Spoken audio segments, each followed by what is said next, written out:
Hi everyone, and welcome to another episode of Let's Talk Trailers. Got my brother Colin Evans here. Colin, how you doing? Doing great. How are you? I'm doing well. We don't have our setup that we had last week because I'm currently in the Outer Banks. So if we have some weird internet problems, I'll blame it on the Outer Banks and the smaller amount of internet that I have, less bandwidth. What else is going on with you, Cole? Not too much. Just really enjoying the summer, and the weather's been really great lately. I'm excited to talk about these trailers. Sweet, let's get to it.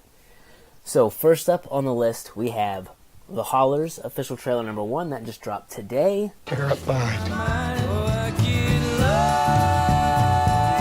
Is she okay? Crying's actually like good for kids' lungs. It makes them strong or something. Well, I don't think that's true. With John Krasinski. Colin, what do you think of this? I'm really excited for this. I've known about it for a while because I'm a big fan of John Krasinski. So I'm really excited to see that he's directing this and starring in it. He's been teasing it on his social media for a while, so it's finally good to see it. So I'm pumped for it. I think it looks really good. Just a nice, simple kind of family drama, and and great cast. Really, really That's great. That's what I was gonna say.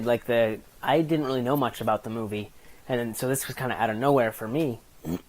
And I thought this is probably the best or the second best trailer that we're gonna be talking about this week. Yeah.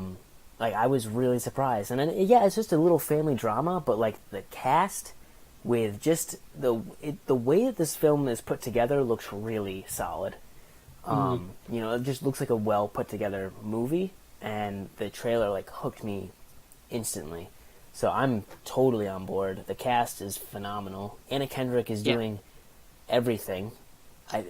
Does she sleep? She's like The Rock. I don't think so. She's like The Rock, but The Rock is for action movies, and she's just for chick flicks. Yeah. It's magical. I don't know. She's all over the place. But really cool to see John Krasinski doing this. He just showed his chops off in 13 Hours, and now he's doing a totally different thing. I think he's going to blow up, and I hope so because he's really talented. Yeah, it's awesome to see him getting more stuff after, because he had such a great run on The Office. Yeah, and everyone loved him on that. So it's really awesome to see him, doing more stuff and even directing now too. Funny to see him coming from the goofy guy on The Office to the badass in 13 Hours and this stud in this movie. It's a very different John Krasinski. Yeah. All Talented right. guy. Yeah, for sure. So let's move on to our next trailer. We've got A Monster Calls. Afraid. Of course you are afraid, but you will make it through. For this is why you called me. Come on. Trailer number 1 with Felicity Jones. What do you think? Interesting. I think visually it looks really good. Liam Neeson has the perfect voice to do the voice acting for a monster like that. But this definitely piqued my interest. One of the better trailers I think we saw this week. I think it's very much an experimental film a little bit. Some really interesting choices with how this kid's dealing with his mother being sick. It kind of reminds me of Pan's Labyrinth. And I'm thinking it's pretty much that whole route. In Pan's Labyrinth, spoiler alert, she imagines all these creatures and such to deal with the horrible time that she's going through, and I kind of got that. But I also can't help notice that this monster looks like Groot. Yes. A lot. almost kind of like a cross between an Ent from Lord of the Rings and Groot. Yeah, that's the perfect description. I didn't even think about the Ent. But Liam Neeson, his voice, if you're going to get anyone besides Vin Diesel to do the voice of a tree monster, well, there we go. It's Liam Neeson. So I'm interested. I think this will probably be a Redbox movie for me, and not in theaters. I don't think it's going to hit, 2,500 theaters Probably anyway. Not. It's probably going to be a much smaller release. But still, like, cool to see this type of movie being made. Definitely out there for a normal general audience. Yeah. Sweet. All right, we've got a few today. So we've got Loving, the official first trailer. Is there anything you'd like me to say to the Supreme Court Justices of the United States? Yeah. Tell the judge I love my wife. With Joel Edgerton. I'll go first on this one. I was, like, very surprised with this trailer. I didn't know anything about the movie. Joel Edgerton is someone who is a, like, ridiculous chameleon. He, like, from seeing him in, like, The Gift, just completely different character. You can hardly recognize him in this role. I honestly didn't. I kept waiting for him to show up. Then I was like, wait a minute. At the end of it, I was like, oh my gosh, it's the guy. It's the lead. Like, how does he do that? He just completely falls into his characters. I didn't see Black Mass with Johnny Depp, but I heard that Joel Edgerton was, like, the best part of that movie. I think I'm thinking of the right movie. But again, like, him just falling into the role. I know I wanted to say, like, this is a movie that not a lot of people are gonna see, but I think one of those movies that, like, needs to be made to remind people how much we used to suck. Like, just and still do. And I think this is a very, poignant situation. I'm really happy that, like, movies like this are being made. So, what'd you think? Yeah, I would just echo everything you said. Definitely heartbreaking trailer, and it's probably going to be a very heartbreaking movie. Mm-hmm. I definitely can kind of sense where they're going with it and what's going to happen, and it seems very sad, but like you said, totally poignant and timely. I think people like to think that race relations in our country are a lot better than they really, really are, and all you have to do is look at the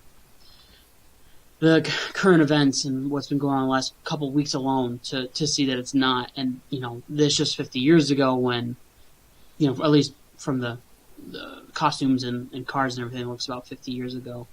And then for that to be illegal in a state. And it's not much different than now when, just in the last year, a gay couple was finally able to be married across the country. Like, it's, still happening, and it's we got a long way to go. We definitely do, but luckily we've got some movies that are bringing issues to the forefront, and excuse me, just getting it to the front of people's minds. I'm glad that little movies like this are being made. All right, next up on our list we have Bloodfather, official trailer number 1. She's the last streak of sunlight you're gonna see.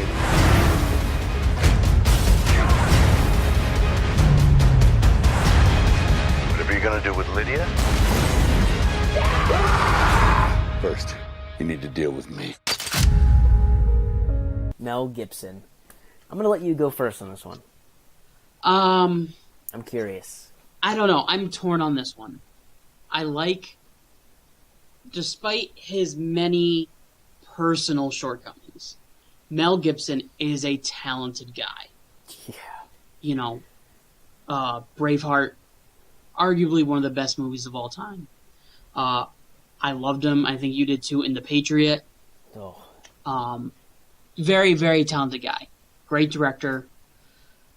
Like I said, personal shortcomings. And so he looks, good in this, but it's kind of a movie we've seen before.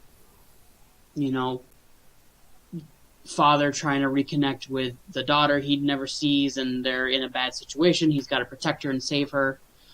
Kind of combining elements of, like, Taken and Right. Maggie, that Arnold Schwarzenegger movie, minus the zombie part of it. But I don't know, it looks interesting. Maybe worthy of a red box for me. That's what I thought too. I thought maybe a red box. It kind of looks like a B movie in some ways, especially the editing of the trailer.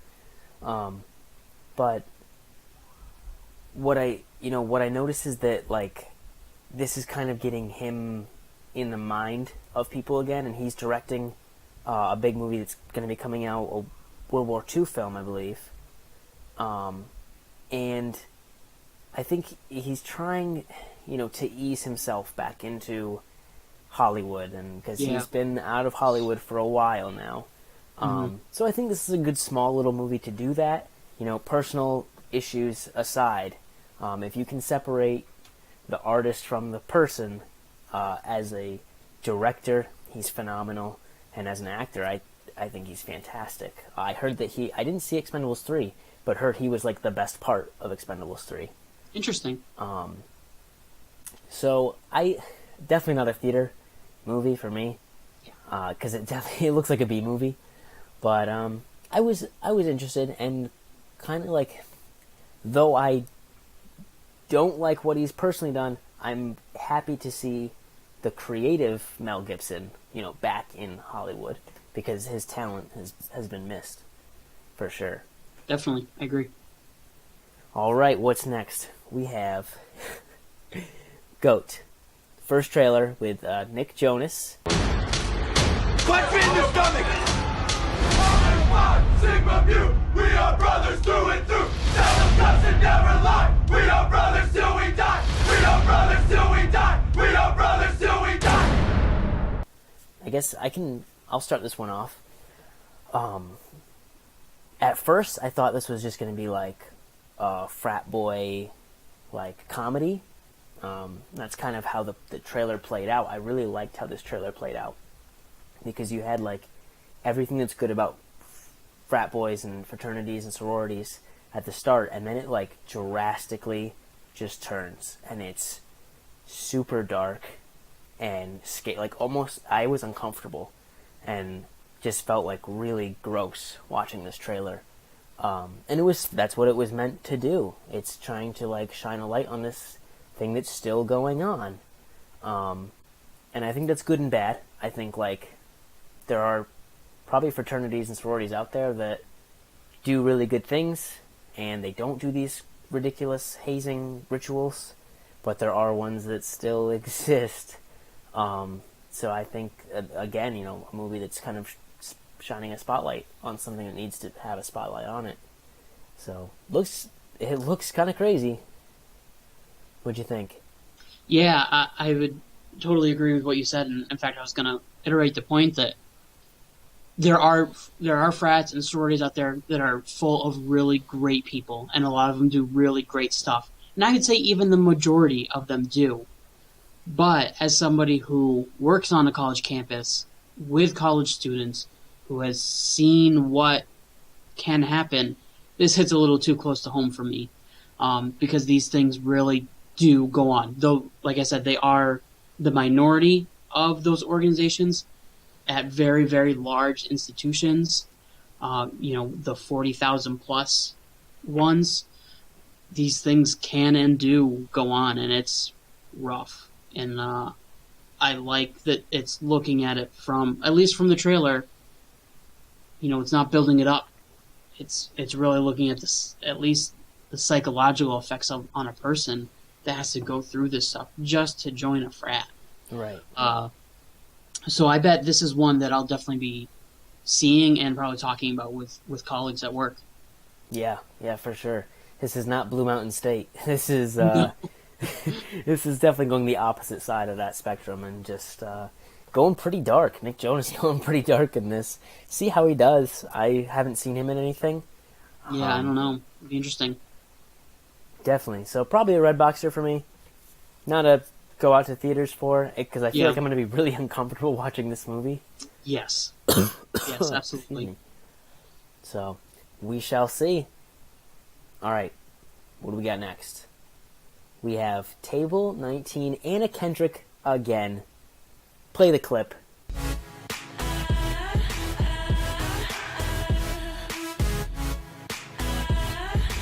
You are Romeo and Juliet, and we all wish you the same happy ending. Colin, what'd you think? I really like it. First of all, I love Anna Kendrick. I don't think I've seen a movie with her that hasn't been great. Just saw Mike and Dave Need Wedding Dates. Hilarious. Highly recommend it. But this looks really interesting. I like the small scale aspect of it. It really looks like this whole movie centers around this table 19 at this wedding. Maybe from the start of them getting there to the end of the night. But that's such a small scale production that I find it fascinating. That to do that, I mean, you really have to have great acting, and more importantly, you have to have a great script. So that's what I'm going to be looking forward to in this movie. Yeah, I agree 100%. I think it's really cool that, like, you're going to see basically, like, a 2 to 5 hour time frame, maybe a little bit longer than that, but that's a, excuse me, that's a small amount of time to, like, usually movies span, a few days, weeks. This is just, like, this very contained situation, which means, like, the writing's going to have to be on point. And I think it looks really cool. I do wish that they kind of stuck to, like, the 80s vibe that it had, because when it first began, it had a very 80s vibe, and there was a song from the 80s, I can't remember what it was now. But then the trailer, like, switched to a more modern song, and I kind of wish that it, like, stuck to that 80s vibe, because it felt almost like Breakfast Club meets, some movie with a wedding. And I really liked that vibe, because it's all these, like, misfits that end up coming together in a really small, self-contained situation. Kind of sounds like Breakfast Club. So I'm definitely interested, and might be seeing this one in theaters, depending on, what critics are saying about it when it gets closer. Yeah, definitely. Anna Kendrick, killing it. She's working right now. Tell you what. Yeah, she is. All right, our last trailer of the week, I saved this one for last because I am very excited to talk about it. Imperium with Daniel Radcliffe. For evil to triumph, it only takes good men.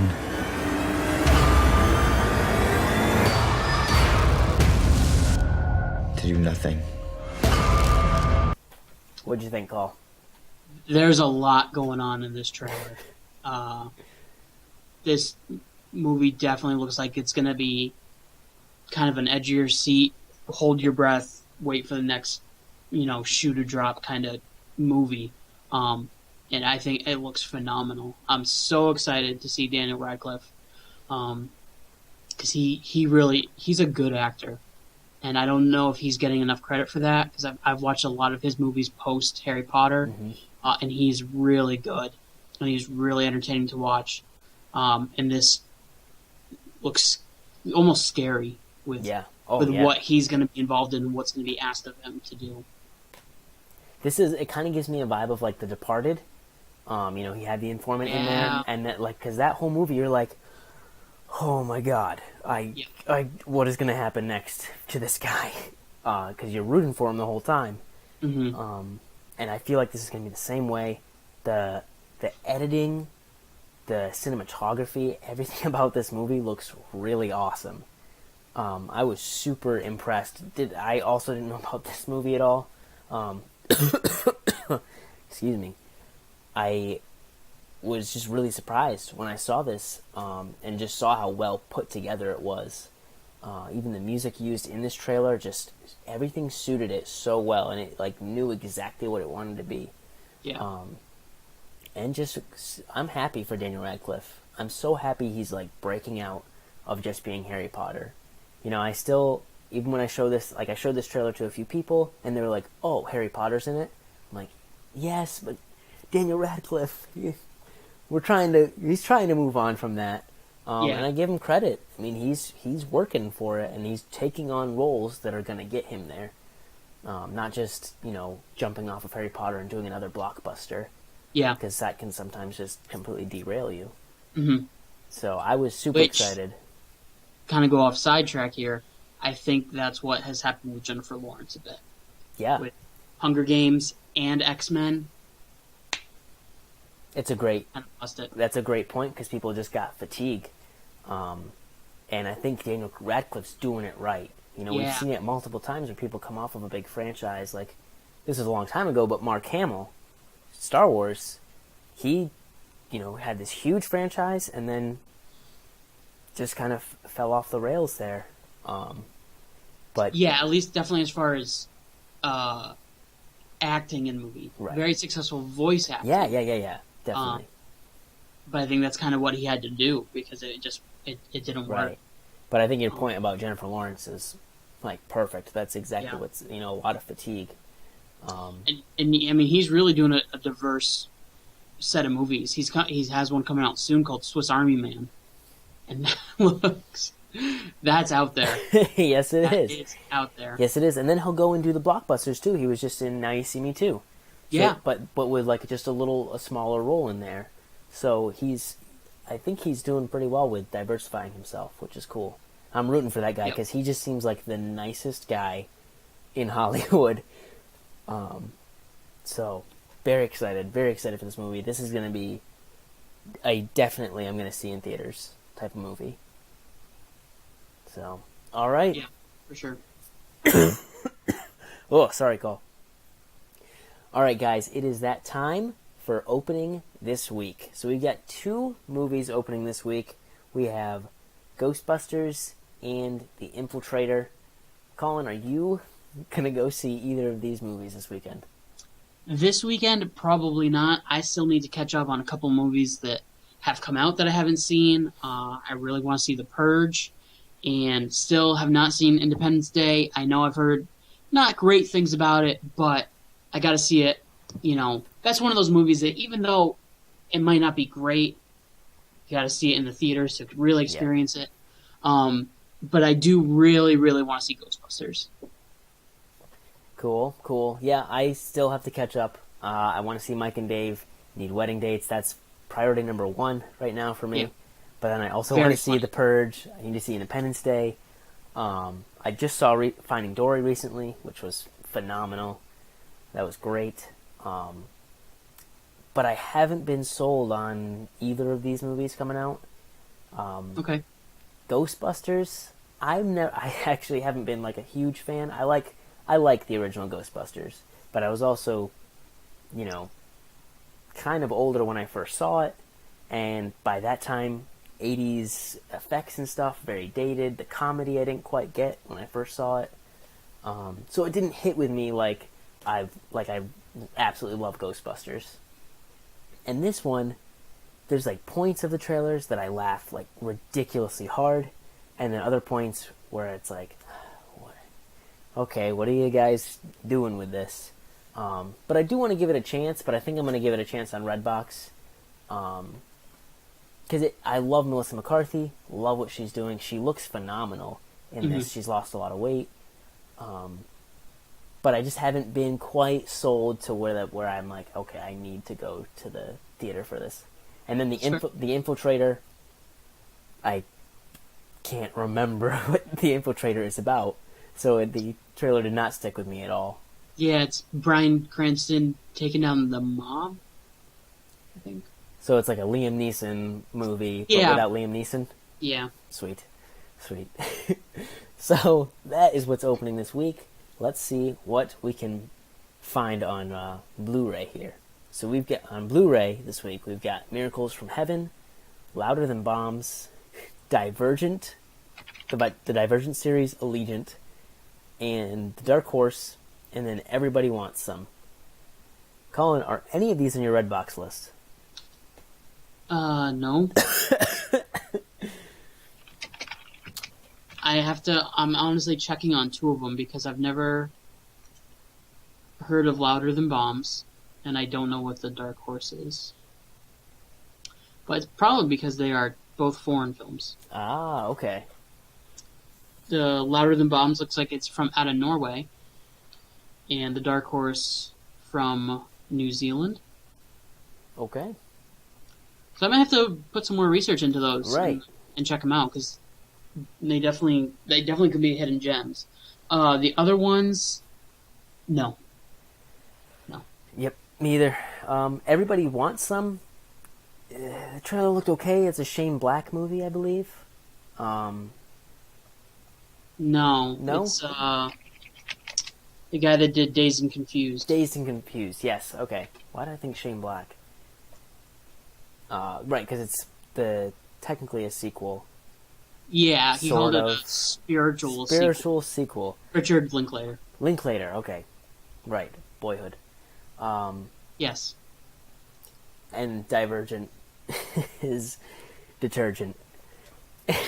So, there's just no point to that series. It's gone down so much in its box office numbers. I think there's another one coming out, but at this point, I just don't even know.